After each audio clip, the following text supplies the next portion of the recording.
Okay, so I got tired of my recycle bins being all over the ground in my garage, and I got them out of the way by making a little hanger for them.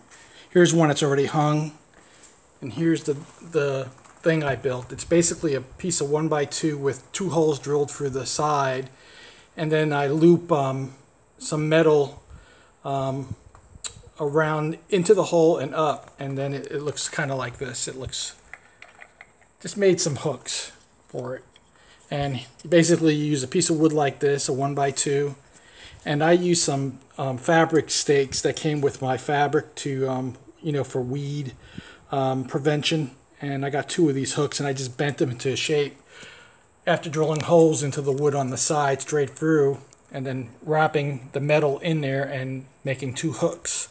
And it makes it really simple to remove and add my